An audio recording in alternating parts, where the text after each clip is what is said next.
নাবালিকা খুনে মূল অভিযুক্ত হিসেবে গ্রেফতার হলো বিজেপি সাংগঠনিক জেলা সভাপতি শ্যালক ঘোষপুরে। নাবালিকা খুনের অভিযোগে ৮ মাস পর এক বিজেপি কর্মী সহ ৩ জনকে গ্রেফতার করে নেজার থানা থেকে বসিরহাট আদালতে পাঠায় পুলিশ। উল্লেখ্য, এই নিয়ে জাতীয় মহিলা কমিশনের সদস্য অর্চনা মজুমদার এবং ফরেন্সিক দল মৃতের ঘটনাস্থলে গিয়ে ভিডিওগ্রাফির নমুনা সংগ্রহ করেছিলেন। বারবার অভিযুক্তদের গ্রেফতার ও দৃষ্টান্তমূলক শাস্তির দাবি জানিয়েছিলেন। তবে আশ্চর্য সমাপতন এই যে নাবালিকাকে ধর্ষণ করে খুন করা হয়েছে, এই নিয়ে একাধিকবার বিক্ষোভ প্রতিবাদ আন্দোলন করেছিল বিজেপি নেতৃত্ব। অপরাধীদের গ্রেফতারের দাবিতে বিজেপির বর্তমান সাংগঠনিক জেলা সভাপতি সুকল্যাণ বৈদ্য একাধিকবার সরব হয়েছেন। নির্যাতিতার বাড়ি গিয়ে অগ্নিবর্ষণকারী বক্তব্যও রেখেছেন। তো একদম পরিকল্পিতভাবে গ্যাং রেপড অ্যান্ড মার্ডার, একদম এতে কোনো সন্দেহ নেই। আমরা দোষীদের সঠিক তদন্ত করে তাদের খুঁজে বার করুক প্রশাসন, এটা চাইছি এবং তাদের চরম শাস্তির দাবি জানাচ্ছি।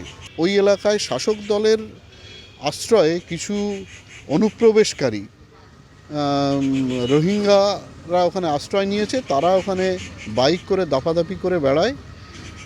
আমাদের সন্দেহ তাদের মধ্য থেকে কেউ এই কাজ করেছে বা তারা দলবদ্ধভাবে এই কাজ করেছে। অবশেষে তার শ্যালকই নাবালিকা হত্যার অভিযোগে ধরা পড়ল পুলিশের জালে। তিনি এই মুহূর্তে পুলিশি তদন্তের গতি প্রকৃতি নিয়ে প্রশ্ন তুলছেন। পুলিশের তদন্ত নিয়ে আমার অনেক প্রশ্ন আছে, অনেক সন্দেহ আছে। সঠিক পদে তদন্ত হয়েছে বলে বা হচ্ছে বলে আমি মনে করছি না। ঘটনাটি কি হয়েছিল কি? উত্তর ২৪ পরগনার বসিরহাট মহকুমার নেজার থানার অন্তর্গত ঘোষপুর এলাকায় গত ৭ই ডিসেম্বর একটি পুকুর থেকে এক নাবালিকার হাত পা বাঁধা মৃতদেহ উদ্ধার করেছিল পুলিশ। সেই ঘটনার অভিযোগের ভিত্তিতে তদন্তে নেমে নেজার থানার পুলিশ ওই এলাকা থেকে উমেশ মণ্ডল নামে এক বিজেপি কর্মীকে ও তাপস বর নামে এক ব্যক্তিকে গ্রেফতার করে। পুলিশ সূত্রে জানা যায়, ঘোষপুর এলাকায় বিজেপি নেতা উমেশ মণ্ডলের বাড়িতে পরিচারিকার কাজ করত ওই নাবালিকার মা। দীর্ঘ কয়েক বছর ধরে স্বামী পরিত্যক্তা ছিলেন তিনি। তার 2 সন্তানকে নিয়ে ওই বিজেপি নেতা উমেশের বাড়িতেই পরিচারিকার কাজ করত। গত 4 ডিসেম্বর ওই নাবালিকা উমেশ মণ্ডলের বাড়ির ছাগল গরু নিয়ে চড়াতে মাঠে যায়। তারপর থেকেই নিখোঁজ হয়ে যায় সে। একটা গরু ছিল, তাকে তুলে দিয়ে আর আমি এই বাড়ির থেকেই আবার ও বাড়ি গেলাম। গিয়ে আর সোজা গলি গেলাম, সামনে থেকে জুতো পড়ে আছে। সে জুতো পায়ে দিয়ে আমি হঠাৎ জুতো পড়ে আছে এখানে, ডাক্তারতে গেলাম। তো মানি তোমার জুতো পড়ে আছে এখানে কেন? গিয়ে দেখি ছাগল খুলবো কি, হাফ ছাগল খুলেছি। গিয়ে মেয়েকে দেখলাম, আমার সামনে ছোটো বৌদি ছিল, হাঁক দিচ্ছি যে ছোটো বৌদি আমি এরকম মেয়েকে খুঁজে পাচ্ছি না, গেল তোমাদের বাড়িতে এসেছে? তাহলে না, আমাদের বাড়িতে আসেনি। গিয়ে দেখে কোনো জায়গায় ডাক হাঁক দিলাম, আগান বাগান খুঁজলাম, তাও আমার মেয়েকে পেলাম। সেই দিন থেকে মেয়ে এরকম ঘটনা কোন এখানে কি ঘটেইনি। আমি চাইছি আমার মেয়ের দোষীরা যারা আমার মেয়েকে খুন করেছে, মার্ডার করেছে, আমি এখন চাই সে দোষী শাস্তি পাক। আমি ফাঁসি চাই।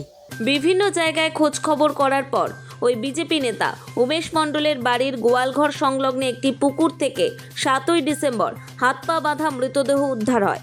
সেই ঘটনার অভিযোগের ভিত্তিতে তদন্তে নেমে প্রায় ৮ মাস পর পুলিশ ওই ঘোষপুর এলাকা থেকেই বিজেপি নেতা উমেশ মণ্ডল ও তাপস বরকে গ্রেফতার করে। তাদের বিরুদ্ধে খুনের মামলা রুজু করে 10 দিনের পুলিশি হেফাজতের আবেদন জানিয়ে সোমবার বসিরহাটের সিজেএম আদালতে তোলা হয়। তৃণমূল নেতৃত্ব এই ঘটনার তদন্তে আস্থা রেখে দোষীদের দৃষ্টান্তমূলক শাস্তির দাবি তুলছে।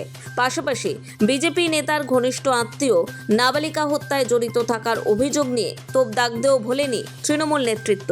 হচ্ছে অত্যন্ত ঘৃণ্য, জঘন্য, অত্যন্ত নিন্দনীয় অপরাধ এবং নৃশংস হত্যাকাণ্ড ঘটেছে। আমরা চাই প্রকৃত দোষী শাস্তি পাক। এবং আপনারা জানেন, আমাদের সরকার নারী নির্যাতনের প্রশ্নে 0 টলারেন্স নীতি নিয়েছে। যারা বড় বড় কথা বলে, যারা পশ্চিমবঙ্গে কোনো সামান্য ভুল ত্রুটি হলে তিল পরিমাণ ঘটনাকে তাল করে দেখানোর চেষ্টা করে, যারা সন্দেশখালিতে নারী নির্যাতনের কথা বলেছিল, আজকে দেখা যাচ্ছে বিজেপির নেতা এবং বর্তমান বিজেপির সাংগঠনিক জেলার সভাপতি শ্যালক নিজে যুক্ত এই কাণ্ডের সঙ্গে। এটা যথেষ্ট প্রমাণ পাওয়া গেছে। এবং আপনারা জানেন, জাতীয় মহিলা কমিশনের সদস্যরা এসেছিল, ফরেন্সিক ডিপার্টমেন্ট এসেছিল। দোষী ব্যক্তি শাস্তি পাক, এটাই আমাদের দাবি। নোবেল বাংলা।